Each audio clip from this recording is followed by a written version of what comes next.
நீங்க வந்ததையோ கையெழுத்து கேட்டதையோ நான் அவகிட்ட சொல்ல போறதில்ல. ஒருவேளை நீங்களா பார்த்து அவகிட்ட கையெழுத்து வாங்கணும்னு நினைச்சாலும் நான் கையெழுத்து போட விட மாட்டேன். அப்படி கண்டிப்பா காயத்ரியுடைய கையெழுத்து வேணும்னா காயத்ரியுடைய அப்பாவை இங்க வர சொல்லுங்க. இங்க வந்து, மகளே நான் செய்தது தப்பு, என்ன மன்னிச்சிரு, இந்த பத்திரத்துல கையெழுத்து போட்டு கொடுன்னு கேட்கட்டும். கண்டிப்பா கையெழுத்து போட்டு கொடுப்பா. அம்மா, எங்க பொறுமைக்கு ஒரு எல்லை இருக்கு. எங்க பக்கம் தப்பு இருக்கிறதுனாலதான் நீங்க பேசுறது எல்லாத்தையும் நாங்க கேட்டுக்கிட்டு இருந்தோம். எங்க பொண்ணுக்கு சாப்பாடு போட்டு தங்கறதுக்கு இடம் கொடுத்து ஆதரிக்கிறீங்கன்ற ஒரே காரணத்துக்காகத்தான் நீங்க இவ்வளவு பேசினதுக்கு அப்புறமும் நாங்க அமைதியா இருக்கோம். ஆனா எந்த காரணத்துக்காகவும் என் வீட்டுக்காரரை என்னால விட்டு கொடுக்க முடியாது. அப்படியா சங்கதி? அம்மா வரட்டும், பத்து வச்சிடுறேன். காயத்தை கிட்ட இருந்து எப்படி கையெழுத்து வாங்கணும்னு எனக்கு நல்லா தெரியும். வாடி போலாம்.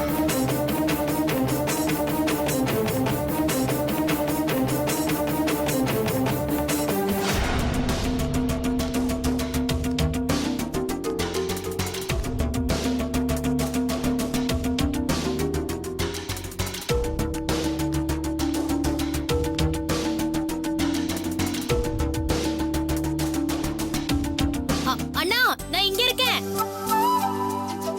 வரமா. இங்க எதுக்கு சுப வர சொன்ன? உங்ககிட்ட ஒரு விஷயம் பேசணும். வீட்ல வச்சு பேச முடியாது, அதான் இங்க வர சொன்னேன். நேத்து ரூம்ல தனியா உட்காந்து அழுதுட்டு இருந்தீங்களாமே, அந்த அளவுக்கு என்ன பிரச்சனை? நான் அழுதுன்னு யாருமா உன்கிட்ட சொன்னது? யார் சொன்னா என்னன்னா, நீங்க அழுதது உண்மைதானே? இல்லம்மா, நான் அழுவே இல்லையே. பொய் சொல்லாதீங்கண்ணா. நேத்து நீங்க அழுதத கதிர் மாமா பார்த்துட்டு வந்து என்கிட்ட சொன்னாரு. அப்படி தனியா உட்காந்து அழற அளவுக்கு என்னென்ன பிரச்சனை? அண்ணி ஏதாவது திட்டினாங்களா? அண்ணா, எதா இருந்தாலும் சொல்லுங்க பிளீஸ்ண்ணா. இப்படி நீங்க மறைக்கிறதுனால எந்த பிரயோஜனமும் இல்ல. நீங்க ஏதாவது சொன்னீங்கன்னா தான் என்னால ஏதாவது சொல்யூஷன் சொல்ல முடியும். உங்க கூட பிறந்த தங்கச்சி நானு. என்கிட்ட சொல்லி உங்க ப்ராப்ளம் சால்வ் பண்ண உங்களுக்கு என்னென்ன பிரச்சனை? அந்த அளவுக்கு நான் அநியமா போயிட்டேன்ல. ஏன் சுப்பு இப்படி எல்லாம் பேசுற? பின்ன என்னன்னா, நானே வந்ததுல இருந்து கேட்டுக்கிட்டே இருக்கேன், நீங்க வாய் திறந்து பதில் சொல்லாம அமைதியாவே இருக்கீங்க. என்கிட்ட உங்க ப்ராப்ளம் ஷேர் பண்ணா உங்க சுயமரியாதை குறைஞ்சிரும்ல. வீட்டுல உட்காந்து அழுதுட்டு இருப்பீங்க, ஆனா என்கிட்ட மட்டும் எதுவுமே சொல்ல மாட்டீங்கல்ல. அப்படிலாம் இல்லம்மா, என் கஷ்டம் என்னோட இருக்கட்டும் நான் நினைச்சேன், அவ்வளவுதான். மத்தபடி உன்கிட்ட சொல்லக்கூடாதெல்லாம் எதுவும் இல்லப்பா. அப்ப சொல்லுங்கண்ணா, பிளீஸ்ண்ணா. எங்க 2 பேர்ல யாருக்கு குறை இருக்குன்னு நாங்க ஹாஸ்பிட்டல் போனதா உன்னை சொன்னேன் இல்லையா? ஆமா சொன்னீங்க, உங்க 2 பேருக்கு எந்த குறையும் இல்லைன்னு. அது நானே சொன்னது, டாக்டர் சொன்னது வேற. எல்லா ரிப்போர்ட்ஸையும் பார்த்துட்டேன், உங்களுக்கு எந்த பிரச்சனையும் இல்ல. ஆனா உங்க வைஃபோட கர்ப்பப்பையில தான் ஒரு கருவை சுமக்கிற சக்தி இல்ல.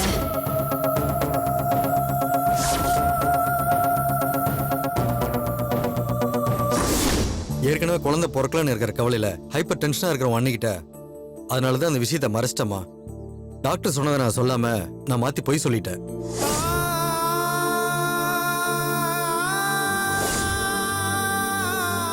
நேத்து யாரோ ஒரு பொண்ணுக்கு குழந்தை பிறக்க வாய்ப்பே இல்லைன்னு விஷயத்த கேட்டதும் தற்கொலை பண்ணிட்டு தான் ராணியிட்ட சொன்னான்.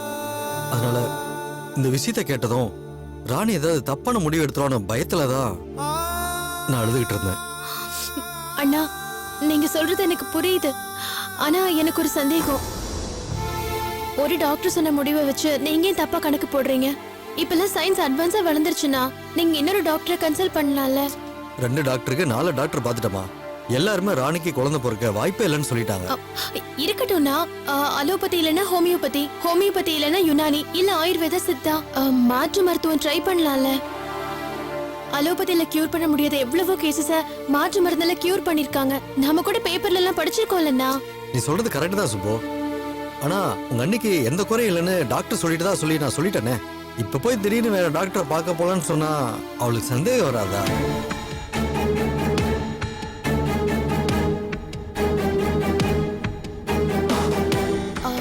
அண்ணா, நீங்க சொல்றதும் சரிதான். கண்டிப்பா சந்தேகம் வரும். வேணும்னா ரிப்போர்ட்ஸ் எல்லாம் என்கிட்ட கொடுங்க. நானும் கதிர் மாமாவும் வேற டாக்டரை கன்சல்ட் பண்றோம். இது சரியா வரும்னு எனக்கு தோணலம்மா.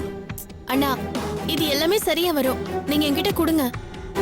சரி, நீ இவ்வளவு தூரம் சொல்ற, முயற்சி பண்ணி பாரு. நடந்தா நல்லது தானே. பாசிட்டிவா திங்க் பண்ணுங்கண்ணா. கண்டிப்பா பாசிட்டிவ் ரிசல்ட் தான் வரும். நம்ம யாருக்குமே என்னைக்கும் துரோகம் பண்ணதே கிடையாது. கடவுளோட பிளெஸிங்ஸ் எப்பவும் நம்ம கூடவே இருக்கும். நம்பிக்கையோட இருங்க.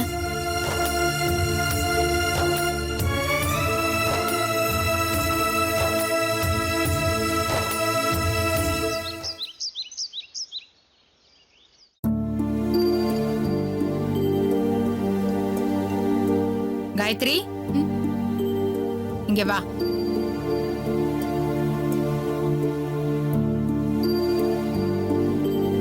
என்ன ஆண்டி? ஆமா, உங்க அம்மா மனசுல என்ன நினைச்சிட்டு இருக்காங்க? அவங்க எதுக்கு இங்க வந்து ஏன் மாமியார் திருடிட்டு போறாங்க? ஏய், என்ன முழிக்கிற? எங்க அம்மா பாட்டியை திட்டினாங்களா? எதுக்கு? அவங்க அப்படியெல்லாம் யாரையும் திட்ட மாட்டாங்களே. அப்போ நாங்க போய் சொல்றோமா? உனக்கு இங்க தங்க இடம் கொடுத்து சாப்பாடும் போட்டு துணிமணி எடுத்து கொடுத்து படிக்கவும் வைக்கிறாங்களே, அதுக்கு நீ செய்யற நன்றி கடனா இது? அதானே, பெரியவங்க கூட பார்க்காம இப்படி மரியாதை இல்லாம திட்டிட்டு போறாங்களே, அவங்களுக்கு எவ்வளவு திமிர் இருக்கணும். அப்பா, அவங்கள எதுக்கு தப்பு சொல்றீங்க? எல்லாம் நம்ம பாட்டிய சொல்லணும். தெருவுல போறவங்கள கூட்டிட்டு வந்து வச்சு சொந்த பேத்தியை விட பாசமா பாத்துக்கிறாங்கல்ல, அவங்களுக்கு இதுவும் வேணும் இன்னமும் வேணும். அவங்களுக்கு இறக்கப்படுற மனசு. அதனாலதான் ஏதோ பரிதாபப்பட்டு இந்த வீட்டுல தங்க வச்சிருக்காங்க. அதுக்கு நன்றி காட்டாட்டாலும் பரவாயில்லம்மா, குத்தம் சொல்லாம இருக்கலாம்ல. இன்னொரு தடவை இந்த மாதிரி நடந்துச்சு என்ன செய்வேன்னு எனக்கே தெரியாது. ஆமா, நீ நேரா போவியோ இல்ல போன் போட்டு பேசுவியோ அது ஒண்ணு எங்களுக்கு தெரியாது. இன்னொரு தடவை இங்க வந்து அனாவசியமா பேசக்கூடாதுன்னு உங்க அம்மா கிட்ட சொல்லி வை. எங்க அம்மா இப்படி எல்லாம் யாரையும் தப்பாவோ மரியாதை இல்லாமலோ பேச மாட்டாங்க. இருந்தாலும் நீங்க சொல்றதுக்காக நான் உங்ககிட்ட கேக்குறேன். ஆனா என்ன நடந்துச்சுன்னு நீங்க புரியுற மாதிரி சொல்லுங்க. என்ன புரியணும்? வாங்கத்த. என்ன? இல்லத்த, காயத்ரியோட அம்மா இங்க வந்து உங்ககிட்ட சண்டை போட்டுட்டு போனாங்கல்ல, அது என்னங்கறத காயத்ரி கிட்ட சொல்லிட்டு இருந்தா. அவ இப்பதான் காலேஜ்ல இருந்து வந்திருக்கா, அதுக்குள்ள இதெல்லாம் சொல்லணுமா? போங்க, அவங்கவங்க வேலையை பாருங்க. போங்க. சரி, போ, அப்புறம் பேசலாம். போ. பாட்டி, எங்க அம்மா உங்களை திட்டினாங்களா? இத பாரு, நீ காலேஜ்ல இருந்து டயர்டா வந்திருக்க, கை கால் அலம்பிக்கிட்டு காஃபி ஏதாவது சாப்பிடுதுன்னா போ, சாப்பிடு போ. ப்ளீஸ் பாட்டி, என்கிட்ட எதையும் மறைக்காதீங்க. தயவு செஞ்சு என்ன நடந்துச்சுன்னு சொல்லுங்க. ஆ, அது ஒண்ணும் இல்லம்மா. உங்க அம்மா இங்க வந்திருந்தாங்க. ஊர்ல உங்க அப்பா வாங்கின கடனை அடைக்கிறதுக்காக நிலத்தை விக்கிறாங்களாம். அதுக்கு உங்ககிட்ட கையெழுத்து வாங்கணுமா. அதெல்லாம் கையெழுத்து போட்டு கொடுக்க மாட்டான்னு நான் சொல்லிட்டேன். அந்த கோபத்துல என்ன 4 வார்த்தை பேசினாங்க, அவ்வளவுதான். ஏன் பாட்டி அப்படி சொன்னீங்க? பாவம் எங்க அப்பா. அவர் கடன் வாங்கினதே எனக்காக தான், என் படிப்பு செலவுக்காக தான். அப்படி இருக்கும்போது கையெழுத்து போட மாட்டான்னு சொன்னது தப்பு இல்லையா பாட்டி? காயத்ரி, நான் இத ஒரு காரணமா தான் சொன்னேன். உனக்கும் உங்க அப்பாவுக்கும் இருக்கிற பிரச்சனை தீர்றதுக்கும் அவர் உன்னை ஏத்துக்கிறதுக்கும் இது ஒரு நல்ல சந்தர்ப்பமா இருக்கும். நான் உங்க அம்மா கிட்ட என்ன சொன்னேன் தெரியுமா? காயத்ரியுடைய கையெழுத்து உங்களுக்கு வேணும்னா உங்க வீட்டுக்காரரை வந்து காயத்ரி கிட்ட பேச சொல்லுங்கன்னு சொன்னேன். ஏன்னா இப்ப அவரு உன் கையெழுத்து வேணுங்கிற நெருக்கடியான சூழ்நிலையில இருக்காரு. அவருக்கு இதை விட்டா வேற வழியே இல்லை. அவர் கண்டிப்பா வருவாரு, உன்கிட்ட பேசுவாரு. அது வரைக்கும் நீ கொஞ்சம் பொறுமையா இரு. எல்லாம் உன் நல்லதுக்கு தான் சொல்றேன், சரியா?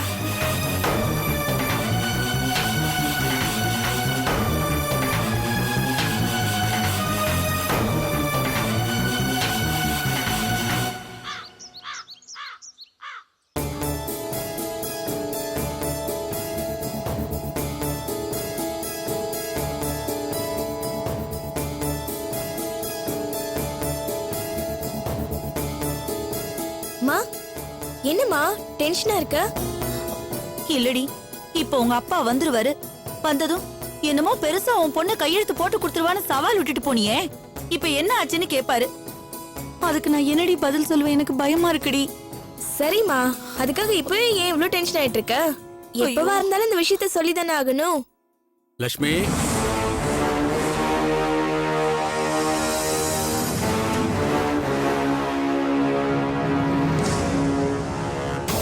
இந்தா, இந்த பணத்தையும் சாவையும் உள்ளவை. ஆமா, காலையில உன் பொண்ணுகிட்ட கையெழுத்து வாங்கிட்டு வரட்டு போனியே, அந்த பத்திர பேப்பர் எல்லாம் எடுத்துட்டு வா. எல்லாம் சரியா இருக்கான்னு ஒரு தடவை பாத்துடலாம். என்ன லட்சுமி முழிக்கிற? கையெழுத்து வாங்கிட்டல, அப்புறம் என்ன? போய் எடுத்துட்டு வா. இல்லப்பா, அக்கா இன்னும் கையெழுத்து போடல. அதான பார்த்தேன். அவ கையெழுத்து போட மாட்டா. எனக்கு அப்பவே தெரியும் இதெல்லாம் நடக்காதுன்னு. இல்லங்க, நான் போகும்போது காயத்ரி வீட்ல இல்ல, காலேஜுக்கு போயிட்டாளா. அந்த சிவகாமி அம்மா தான் காயத்ரி எல்லாம் கையெழுத்து போட மாட்டா, அப்படி போடணும்னா அவங்க அப்பாவையே வந்து காயத்ரி கிட்ட ஒரு தடவை கேட்க சொல்லுன்னு சொன்னாங்க. ஓஹோ, நான் போய் அந்த மகாராணி கிட்ட கெஞ்சணுமா? அம்மா தாயே, நான் ரொம்ப கஷ்டத்துல இருக்கேன். கடனும் வட்டியும் என் கழுத்தை நெரிக்குது. நீதான் என் மேல கருணை காட்டி என் முப்பாட்டம் காலத்து சொத்தை விக்கிறதுக்கு கையெழுத்து போட்டு கொடுன்னு கெஞ்சணுமா? என்ன பழி வாங்குறாளா? இல்லங்க, காயத்ரிக்கு இந்த விஷயமே தெரியாதுங்க. அந்த சிவகாமி அம்மா தான் ஏதோ மனசுல வச்சுக்கிட்டு இப்படி எல்லாம் பேசிட்டாங்க. ஆமாப்பா, அக்காவுக்கு தெரிஞ்சிருந்தா உடனே கையெழுத்து போட்டு கொடுத்துருக்கோம். இல்ல, அந்த காயத்ரி தான் ஏதோ சொல்லி வச்சிருப்பா. இவ சொல்லலன்னா அந்த கிழவி எப்படி பேசுவா? அக்கா அப்படிலாம் நினைக்காதுப்பா. இத பார், எனக்கு யார் தெய்வம் தேவையில்லை. அதுக்காக நான் யார் காலையும் விழ மாட்டேன். கடன் வாங்கினது நான். கடன் வாங்கின எனக்கு அதை எப்படி அடைக்கணும் நல்லாவே தெரியும். செத்தாலும் இந்த அண்ணாமலை மானத்தோட தான் சாமா.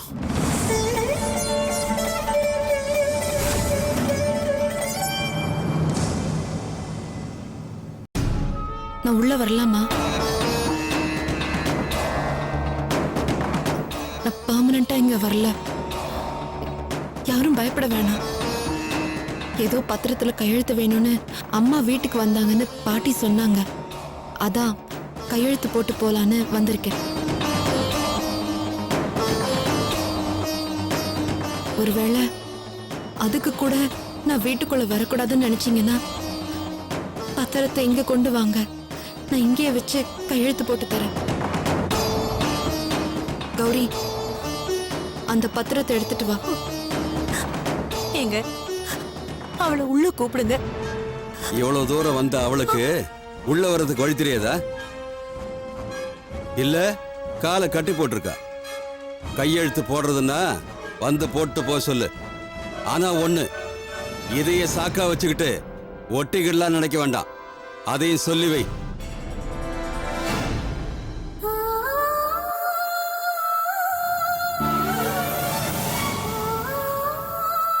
அம்மா, நான் கையெழுத்து போட வேண்டிய டாக்குமெண்ட்ஸ் எல்லாம் கொடுங்கம்மா. அக்கா இருக்கா, நான் எடுத்துட்டு வரேன்.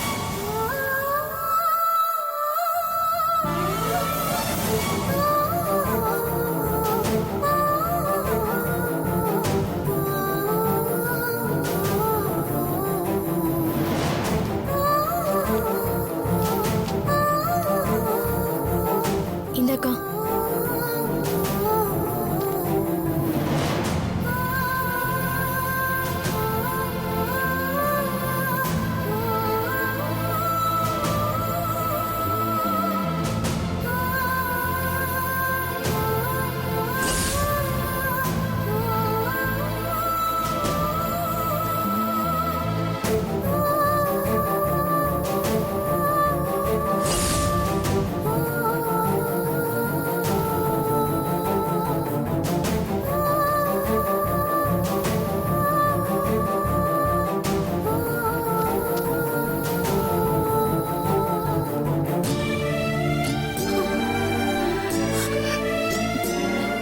போயிட்டு வரேம்மா.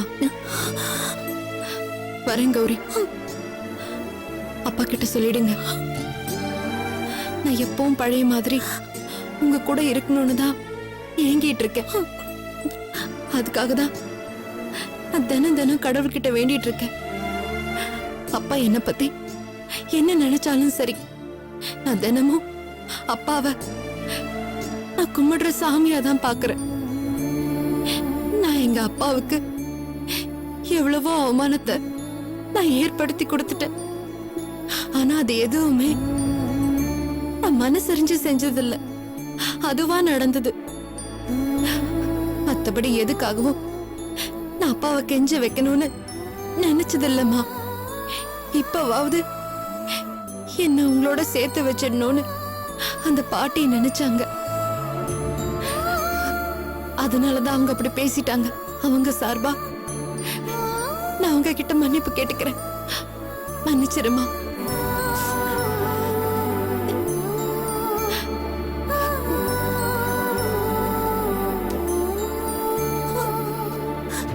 காயத்ரி, லட்சுமி,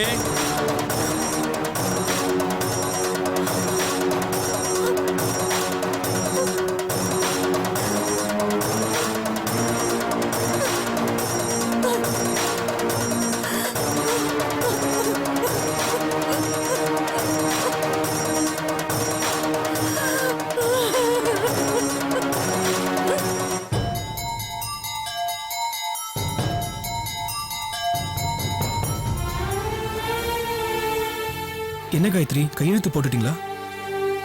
போட்டுட்டேன். சரி உட்காருங்க, கிளம்பலாம். தேங்க்ஸ் சூர்யா. எப்ப பார்த்தாலும் எனக்கு தேங்க்ஸ் சொல்லிட்டு தான் இருப்பீங்களா? உங்களுக்கு தேங்க்ஸ் சொல்றதுக்கு காரணமா வேணும். எவ்வளவோ இருக்கு சூர்யா. எங்க அப்பா கிட்ட எனக்காக நீங்க சண்டை போடும்போது நான் எல்லார் முன்னாடியும் உங்களை திட்டி அவமானப்படுத்திட்டேன். ஆனா நீங்க அதையெல்லாம் மறந்துட்டு நான் ஹெல்ப்னு கேட்டதும் எனக்காக வந்திருக்கீங்க. உங்களை மாதிரி ஒரு ஃப்ரெண்டு கிடைச்சதுக்கு நான் கொடுத்து வச்சிருக்கணும். என்னங்க காயத்ரி, எதுக்கு தேங்க்ஸ் எல்லாம் சொல்லிக்கிட்டு? தேங்க்ஸ் சொன்னீங்கன்னா அதுக்கு பேர் ஃப்ரெண்ட்ஷிப்பே கிடையாது. தேங்க்ஸ். இப்பதானே சொன்னேன். சாரி. அப்பாடா, இப்போது உங்க முகத்துல சிரிப்பு வந்துச்சே. வண்டியில இருங்க.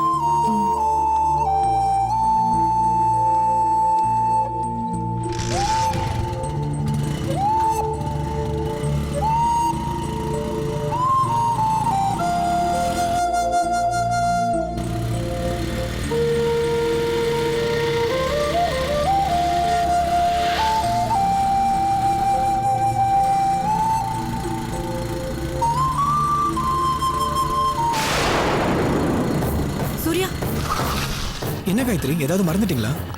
அங்க பாருங்க, விஜய் இருக்காரு. நான் பேசிட்டு வரேன்.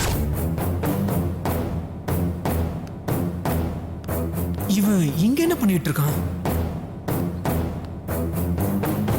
விஜய், ஏன் இப்படி தெருவில் உட்காந்துருக்கீங்க? என்னாச்சு? எல்லாம் முடிஞ்சு போச்சு காயத்ரி. அதான் தெருவுக்கு வந்துட்டேன். இனிமே அவ்வளவுதான். என்ன சொல்றீங்க விஜய்? ஏன் இப்படி விரக்தியா பேசுறீங்க? வேற என்ன பண்ண சொல்ற காயத்ரி? யார நான் உயிருக்கு உயிரா காதலிச்சனோ அந்த ரேணுகா இனிமே எனக்கு இல்ல. லவ் பிரேக்கப் சொல்லிட்டு போயிட்டா. இவ்வளவுதானா? நான் என்னமோ ஏதோன்னு நினைச்சிட்டேன். இது என்ன உங்க 2 பேருக்கும் புதுசா? அடிக்கடி சண்டை போட்டுப்பீங்க, அப்புறம் சேர்ந்துக்குவீங்க. இதுக்காகவா இப்படி ரோட்ல உட்கார்ந்து கவலைப்பட்டுட்டு இருக்கீங்க? இல்ல காயத்ரி, இந்த தடவை அப்படிலாம் இல்ல. அவ என்ன முழுசா வெறுத்து ஒதுக்கிட்டா. இனி நாங்க சேர சான்ஸே இல்ல. எங்களுக்குள்ள இது வரைக்கும் எவ்வளவோ சண்டை நடந்திருக்கு. ஆனா என்னைக்குமே ரேணுகா மத்தவங்க முன்னாடி என்ன விட்டு கொடுக்க மாட்டா. ஆனா இன்னைக்கு வீட்டுக்கு போன என்ன அவங்க அப்பா ஆளுங்களை வச்சு அடிச்சு துரத்தி. இந்த அளவுக்கு ரேணுகா போயிருக்கானா? ஏதாவது விஷயம் இருக்கும். என்ன நடந்துச்சுன்னு சொல்லுங்க.